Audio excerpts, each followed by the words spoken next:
네, 안녕하십니까.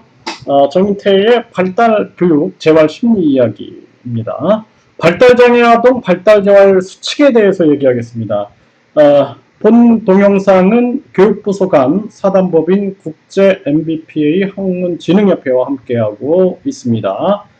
네, 국제 MBPA 학문진흥협회는 MBPA 학문 세계 진흥을 위해서 창립된 교육부 소관 사단법인입니다. 네. 발달장애 아동의 발달재활 수칙에 대해서 제가 말씀을 드릴 텐데요. 이거는, 제가 굉장히 아동들을 재활하면서 연구했던 내용들입니다. 굉장히 오랜 시간 동안 그 연구를 했어요. 그래서, 생활 속에서 어떻게 전개해야 하는지 좀 말씀을 드리도록 하겠습니다. 아동들을 재활할 때 아무리 그 발달재활센터에서 선생님들이 아무리 열심히 해도 생활 속에서의 수칙이 지켜지지 않으면 안 됩니다. 코로나 문제가 터지니까 어때요? 생활 속의 거리두기라든지 이렇게 국가가 아무리 노력을 해도 생활 속 거리두기가 실천이 되지 않으면 안 되는 것처럼 우리가 발달장애 아동의 생활 수칙을 지키는 것이 굉장히 중요합니다. 네, 그래서 최상의 발달을 위한 MBPA 아동 생활 수칙 첫 번째, 비디오, 텔레비전, 인터넷, 컴퓨터, 핸드폰, 아이패드, 카세트 등 시청각 매체를 금지해 주세요. 시청각 전자매 매체를 금지해 주세요. 왜 그러냐면은 발달에 장애가 있으면은 사람과의 상호작용이 가장 중요한 거예요. 한번 생각해 보세요. 원숭이가 상호작용하면서 기르면 원숭이처럼 발달됩니다. 그쵸? 네. 사람이 상호작용하면서 기르면은 사람처럼 발달이 됩니다.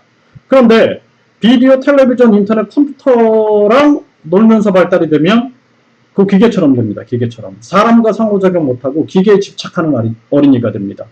이렇게 기계에 집착하는 어린이들 많이 보셨을 겁니다. 제가 임상을 하면서 가장 힘들었던 게 이런 거예요.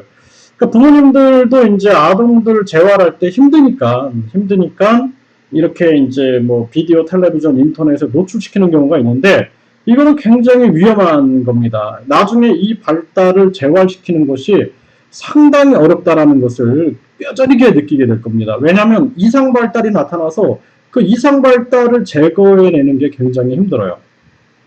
그래서 한 아동은 컴퓨터를 못하게 하니까 벽에다가 머리를 박아가지고 피가 막 나면서 울고 그러는 거예요. 그러니까 부모님께서 제가 약속을 했어요. 한 일주일만 버텨보자고. 근데 이렇게 네가 고통스러워하면서 사는데 그냥 차라리 보면서 즐겁게 살아라. 포기를 하셨더라고요. 왜냐하면은 사람과의 상호작용 능력이 발달되기 위해서는 사람과의 상호작용을 해야 되는데 아이가 이미 이제 비디오, 텔레비전, 인터넷, 컴퓨터, 핸드폰, 아이패드, 카세트 등에 집착이 일어나게 되면은 이걸 끊어내지 않으면은 다 정상적인 발달로 나아가는 것이 어렵습니다. 이게 굉장히 어려운 문제입니다.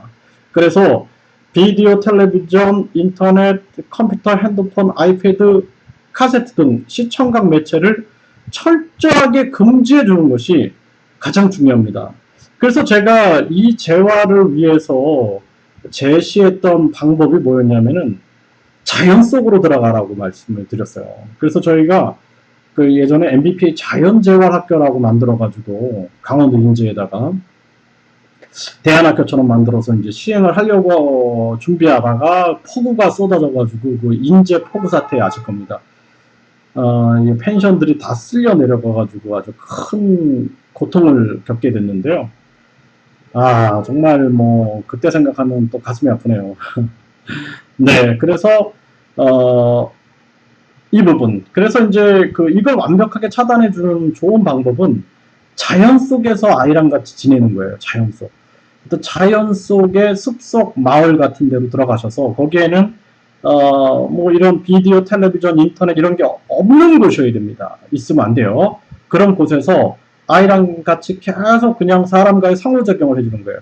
만약에 거기에 컴퓨터가 있다 그러면은 이 아이가 컴퓨터를 틀어달라고 울고불고 야단을 하기 때문에 도리어 이 재활에서 실패할 수 있어요. 그래서 그런 게 전혀 없는 진짜 오직 나무와 풀과 물과 이렇게 자연 속에서 사람과 사람이 상호작용하면서 지낼 수 있는 곳 이렇게 만들면 좋겠습니다.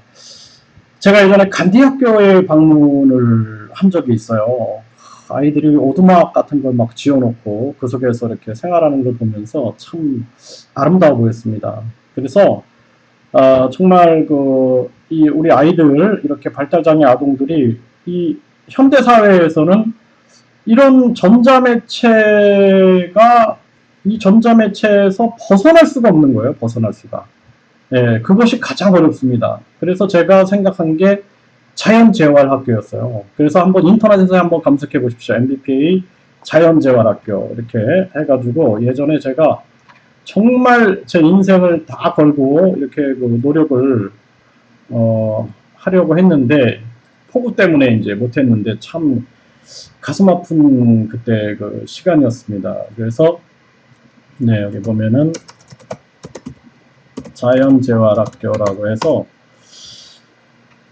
정말 진짜 여기 나오네요. 이렇게 MBPA 자연재활학교 해서 이렇게 이렇게 자연 속에서 이게 자연 완전 자연이죠. 이제 이렇게 자연 속에서 아이들이 생활할 수 있게끔 이렇게 한 겁니다.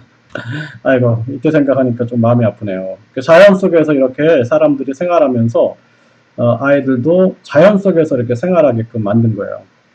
예, 이렇게 펜션도 자연재활이죠. 자연재활의 세계를 만들었어요. 이게 숲속에 있는 거예요, 이렇게. 그래서 이 숲속에서 이 컴퓨터나 이런 게 전혀 없이 이 자연 속에서 이제 활동할 수 있게끔 만들어줬던 겁니다, 아이들을. 그런데 여기가 폭우가 쏟아져가지고 이게 이렇게 망가질 줄은 제가 상상을 못했습니다. 여기 굉장히 많죠. 네, 그래서 이런 자연재활학교를 만들어서 자연 속에서 아이들이 이렇게 오전에 이제 등산을 하는 거예요.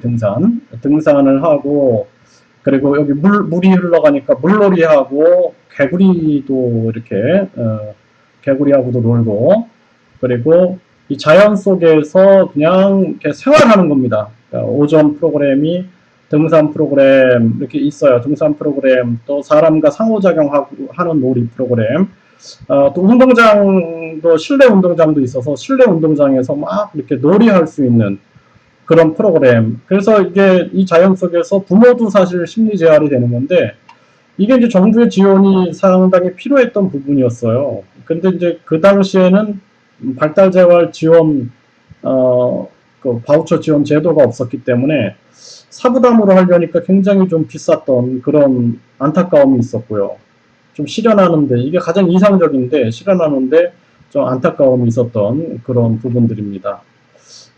지금도 좀 안타깝네요. 생각을 하니까.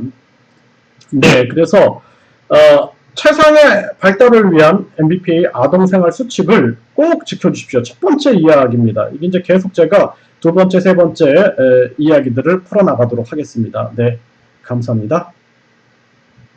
근데 궁금한 점이 있으시면 질문을 남겨주시면은 제가 답변을 달아드릴게요. 그리고 영상이 도움이 되셨으면 좋아요, 구독 눌러주시면은 저는 더 좋은 영상을 만들기 위해서 더 노력하도록 하겠습니다. 감사합니다.